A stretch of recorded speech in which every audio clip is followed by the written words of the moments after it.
இதான் அதோடைய ரகசியம். இப்போ இந்த வான்வெளியில என்ன பண்ணுதுன்னா, வெளிப்படையா இந்த பிரபஞ்சம் ஓபன் பண்ணி விடுது. அந்த இறை ஆற்றலை பரப்புது, இறை சக்தியை பரப்புது. அவ்வளவுதான் அதோடைய ரகசியம். இப்ப நிறைய பேர் நினைப்பாங்கன்னா, ஏதோ நம்ம ஏதோ பயங்கரமான அக்குமாருக்கு தங்கம் குத்தி எங்க 2-3 ஷீல்டு எல்லாம் பிரபஞ்சம் கொடுத்துருக்குமா இருக்கு, இவர்தான் உண்மையான குரு, அந்த மாதிரிலாம் சில பேருக்கு தோணலாம். சில பேர் வாதிகிட நினைக்கலாம். அதுக்கெல்லாம் என்னன்னா, காலமும் நேரமும் பொன் போன்றது, பொன்னானது, அதுவே உனக்கு பதில் சொல்லிடும். நான் பதில் சொல்ல வேண்டாம். நான் பதில் சொன்னா அதுக்கும் கால விரயம்தான். நான் சரியா தவறா அப்படிங்கிறத காலம் பதில் சொல்லிடும் உனக்கு. புரியுதா? அவ்வளவுதான் விஷயம். அதே மாதிரிதான் இதை நம்ம வெளிப்படுத்துறது. அப்ப தியானங்கள் எல்லா இடங்கள்லையும் நம்ம சில விஷயத்த கருத்துக்களை இதை சொல்றது அப்படிதான் சொல்றோம். அதே மாதிரி நிறைய இடங்கள்ல நிறைய செயல்ல தியானத்தை எல்லாம் பல்வேறுபட்ட முறைகள்ல அப்படி இப்படிலாம் தியானம்லாம் எடுக்க முடியாது. தியானத்துக்குன்னு சில வரையறை இருக்கு, சில கோட்பாடுகள் இருக்கு, சில விதிமுறைகள் இருக்கு. அதுபடிதான் பண்ண முடியும். விதியை மீறக்கூடாது. விதியை மீறினா என்ன ஆகும்? என்ன ஆகும் விதியை மீறினா? விதினா என்ன? விதினா என்னையா?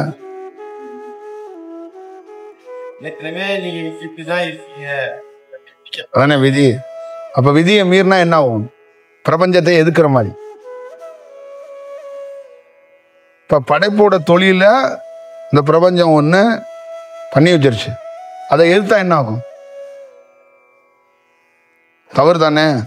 இப்ப நம்ம கிட்ட என்ன சொல்றாங்க, நீ பப்ளிசிட்டி ஆகணும், நீ பெரிய ஆள் ஆகணுங்கிறதுக்காக நீ வாட்டில் விதியெல்லாம் மீறக்கூடாது, கண்டறிஞ்சுதான் வேலை செய்யணும். புரியுதா? நீ பயங்கரமான குரு, நீ தான் அந்த உலகத்தை காப்பாற்ற வந்த சூப்பர்மேன்லாம் சொல்லிட்டு போய் அங்க பல வேலையெல்லாம் பார்க்கக்கூடாது. அந்த அந்த சூழல்ல என்ன இருக்கோ அதுக்கேற்ற மாதிரியே போகணும். அந்த காலம் உன்னை வெளிப்படுத்துதா, ஓகே. நீயா வேற எதுவும் ஓட்டையெல்லாம் ஹோல்ஸ் எல்லாம் போடக்கூடாது.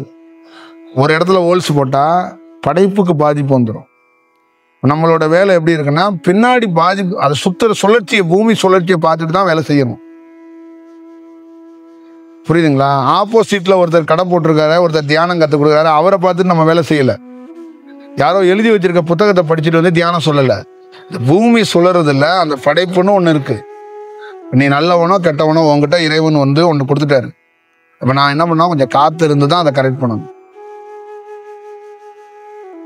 புரியுதா? அவ்வளவுதான் விஷயம். நீ ஒரு கெட்ட ஆளுன்னு வச்சுக்க, இப்போ உன்னை நான் உடனே அழிக்க கூடாது. உனக்குன்னு ஒரு காலம் கொடுத்துருக்காருல, அது வரைக்கும் காத்து இருக்கணும்.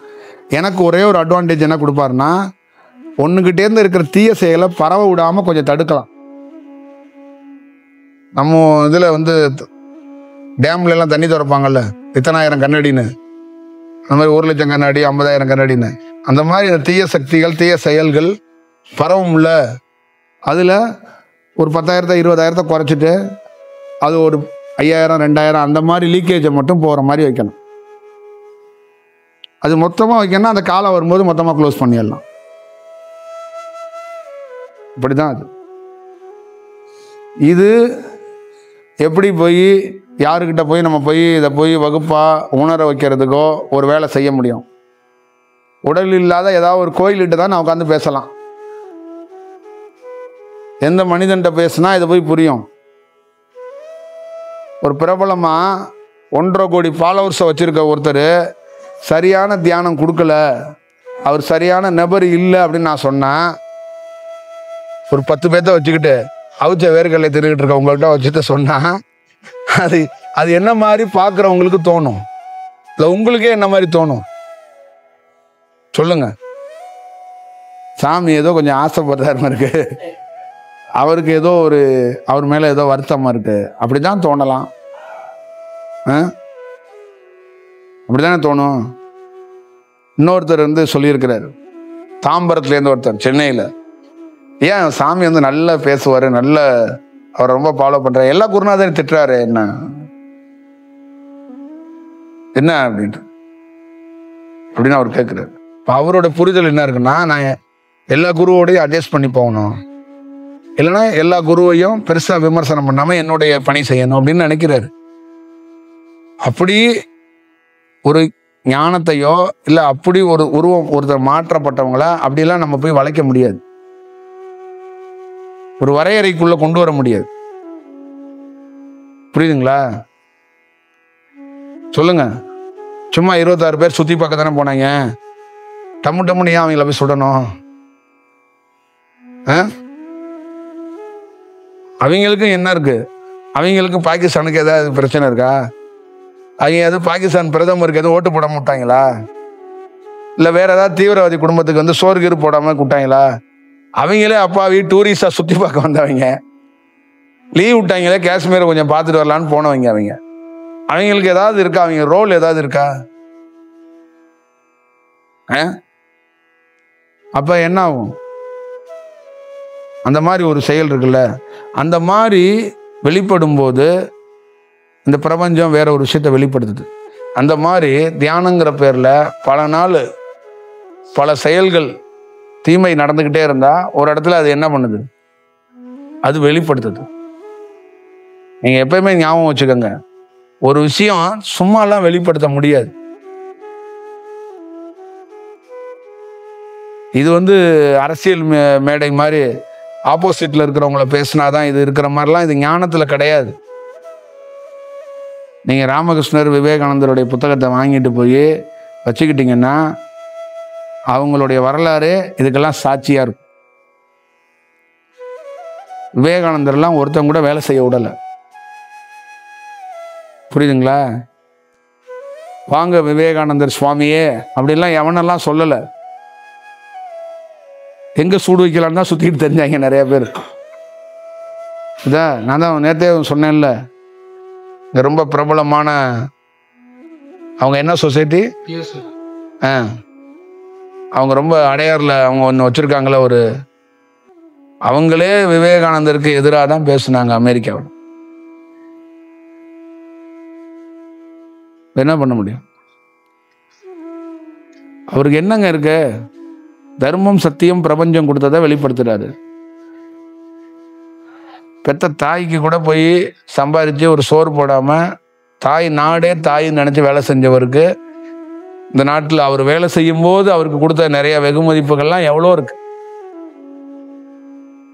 புரியுதா? நீங்க எல்லாம் என்ன செய்றீங்க? கடமையை முடிச்சுட்டு வரேங்கிறீங்கல்ல, கடமையே தேசம்னு சொல்லி போன ஆள் தான். அவர் அக்கௌண்ட்ல இருந்து பணம் இருந்துச்சா? அவர் ஏதாவது வேற ஏதாவது பண்ணாரா? அவருடைய நோக்கம் என்னவா இருந்துச்சு? அதெல்லாம் ஒண்ணு இருக்குல்ல. அப்ப அவரை பணி செய்ய விடாம எவ்வளவு தொந்தரவுகள், எவ்வளவு செயல். இப்ப அவரும் பொங்கி பேசி இருக்கிறாரு. அப்ப அவர் அன்னைக்கு என்ன நினைச்சாங்க? ஐயோ ஒரு உயர்ந்த மகான்க, உயர்ந்த உத்தமருங்க, இவர் வந்து ஆப்போசிட்ல இருக்கிறவரை வந்து எப்படி பேசிட்டாரு போயிட்டாரு அப்படின்லாம் இவர் போட்டிக்காக பேசுறாருன்னா சொன்னாங்க. புரியுதுங்களா? அவரையும் அப்படிதான் இவர் வளரணுங்கிறதுக்காக அப்படி பேசிட்டு இருக்காரு. இன்னொரு எஸ்ட்ரீம் போய் இவரெல்லாம் இந்துவே இல்லைன்ட்டாங்க. இன்னும் கொஞ்சம் விட்டா இவர் இந்தியாவே இல்லைன்னு இருப்பாங்க. வேற நாட்டுல இருந்து வந்தவங்க நம்ம ஊர்ல சொல்லுவாங்க, நம்ம ஊர்ல ஒரு அரசியல் பேசுவாங்கல்ல, அவர் தமிழரே கிடையாதுங்க, அவர் அங்கிருந்து அவங்க பூர்வீகம் தெலுங்கு அப்படின்றாங்க. அந்த மாதிரி சொல்லியிருப்பாங்க. இந்த மாதிரி தான் நம்மளுடைய உரைகள்லையும் நிறைய பேருக்கு அந்த மாதிரி தோணலாம். அது உண்மை தத்துவம் இல்லை. எனக்கு என்ன இருக்க போகுது? நல்ல ஞானியை கண்டறிஞ்சிருக்கோம்னா, நல்லா தெரிஞ்சிச்சுன்னா நானே வந்து போப்பாங்க முதலாள நானே போய் நின்றுவேன் அந்த வாசல்ல. புரியுதுங்களா? அதை தாண்டி நமக்கு என்ன இருக்க போகுது? நல்ல ஞானியை வணங்குவதோட நம்மள மாதிரி ஆளுங்களுக்கு என்ன வேலை?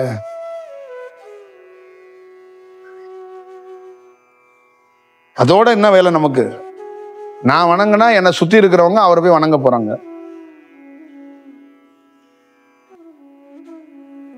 அப்போ ஒருத்தரை போய் சிறுமைப்படுத்துவதோ, ஒருத்தரை போய் மிகைப்படுத்துவதோ, ஒருத்தரை போய் தரந்தாழ்ந்து சொல்லுவதோ, ஒருத்தர் குறை சொல்றதோ ஒரு பிரபஞ்சத்திலேருந்து தியானம் பெற்றவங்க சொல்லுவாங்களா? இன்னைக்கு ராமனை கொண்டாடுறாங்க நிறைய இடத்துல. இன்னைக்கு ராமனை திட்டிக்கிட்டு தான் இருக்கிறாங்க. ராமனை பற்றி இன்னைக்கும் புரிதல் இல்லாம தான் இந்த உலகத்துல இருக்கு. புரியுதுங்களா? ராமன்லாம் ஒருத்தன் தோண்டலன்னு வச்சுங்களேன், தமிழ்நாட்டில் இல்லை, இந்தியாவில் பாதி பேர் வந்து பேயா தான் சுத்திக்கிட்டு இருந்திருப்பான். நீங்க அந்த ஆன்ம விடுதலை எல்லாம் ஒன்று சொல்றீங்கல்ல, ராமன்லாம் ஒன்று தோண்டலைன்னா பாதி பேர் பிறப்பே எடுத்துருக்க மாட்டான், பேயா தான் இந்தியாவுக்குள்ள சுத்திட்டு இருந்திருப்பான். பேய்கள் நாடுன்னு ஒரு நகரம்னு ஒன்று இருக்குன்னா அது இருந்திருக்கும். புரியுதா? நீ பிறந்திருக்கல, அதுக்கு முக்கியமான காரணம் வந்து ராமன் ஒருத்தர் இல்லைன்னா பேயா தான் இருந்திருப்பீங்க நிறைய பேர். ராமேஸ்வரத்தில் போய் நீங்க குளிக்கலாம் முடியாது. அந்த கடல் ஏன் அப்படி நீ குளிச்சு ஒரு வேலை செய்யறோம், நம்ம ஆன்ம விடுதலாம் எப்படி கொடுக்க முடியுது? என்ன தைரியத்தில் கொடுக்க முடியுது? கொடுக்க முடியுமா? நான் ஆன்ம விடுதலை கொடுக்குறேன், யார் கொடுக்க வைக்கிறா? யார் அதெல்லாம் செய்யறா? நான் செய்யலப்பா, ராமன் தான் ஒரு ஆன்ம விடுதலையை கொடுக்குறான். புரியுதா? நான் வேலை மட்டும் தான் நான் செய்யறேன். ஒரு ஆன்மா, இறந்த ஆன்மா இருக்குல்ல, அவனுக்கு முக்தியோ அவனுக்கு பிறப்போ யாரு கொடுக்குறான்னா ராமன் தான் கொடுக்குறான். நான் வெறும் அங்கே ஒரு பாட்டு கடல் கரையிட்ட நிக்கிறது மட்டும்தான் என்னோட வேலை. நான் ஒரு கடலுக்கு ஒரு வாட்ச்மேன், ஒரு 3 ஹவர்ஸுக்கு வாட்ச்மேன். அந்த பக்கம் சுற்றி வருவேன், 2-3 டீகளை குடிப்பேன், அங்கே நின்று உங்களோட பேசுவேன், ஒரு வேலை செய்வேன்.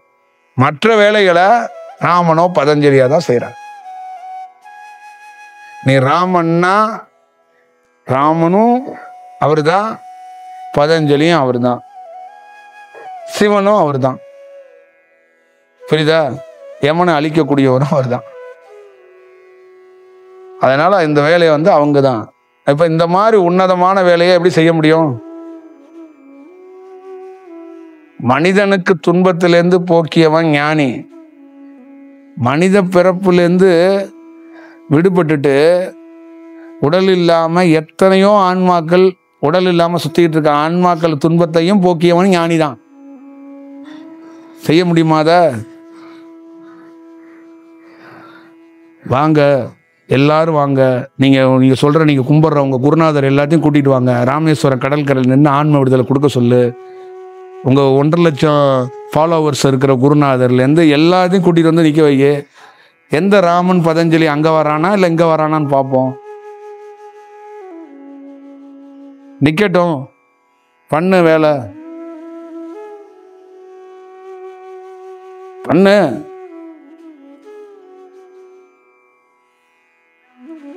இப்ப தெரியும்ல,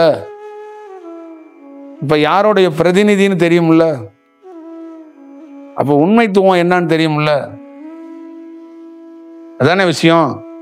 சும்மா ஏதோ ஒரு புத்தகத்தை படிச்சு விட்டு ஆன்ம விடுதலைன்னு ஒன்று கொடுத்துட்டுலாம் இருக்க முடியாதுமா. சும்மா என்ன இது என்ன படம் ஓட்டுற வேலையா? கிடையாது. இல்லை, தியானங்கிறதே என்ன? நரம்பு சம்பந்தமான வேலை. இதை போய் செய்ய முடியுமா? காற்றை வச்சு நரம்பை வச்சுக்கிட்டு கீழே கண்ணுக்கே தெரியாத, நம்மளால பார்க்கவே முடியாத இடுப்புல கிடக்கிற ஒரு நரம்பு, தலையில பல நரம்பு, உடலுக்குள்ள ஆயிரக்கணக்கான நரம்புகளை ஒழுங்குபடுத்துற வேலையை எப்படி செய்வ? வெளியில இருக்கிற வேலையா குச்சியை வச்சு அடிக்கிறதுக்கு?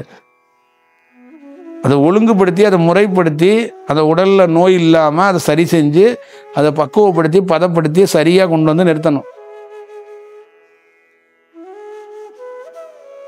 புரியுதா? யோகிகளும் ஞானிகளும் என்ன பண்ணா? காயகல்பனும் உடலை தியானம் பண்ணி மாத்தினா. நாட்டு மருந்து கடையில் மருந்து வாங்கி தின்னுட்டா அவங்க யோகிகளும் ஞானிகளும் சுற்றிக்கிட்டு இருந்தாங்க. கொஞ்சம் நிலவேம்பு கஷாயம் கொடுங்க, நான் காயகல்பம் ஆவரை நான் சுற்றிக்கிட்டு தெரிஞ்சாங்க. எவன் ஆனா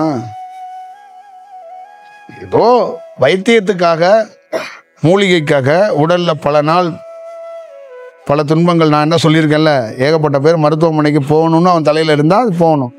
சில பேர் மருந்து சாப்பிட்டே ஆகணும் அப்படின்னா அது வந்து இந்த மருந்தா இருந்தாலும் நாட்டு மருந்தா இருந்தாலும் சாப்பிடணும்னு அந்த ஆன்மாவுக்கு எழுதப்பட்டா அதை சந்திச்சு ஆகணும்.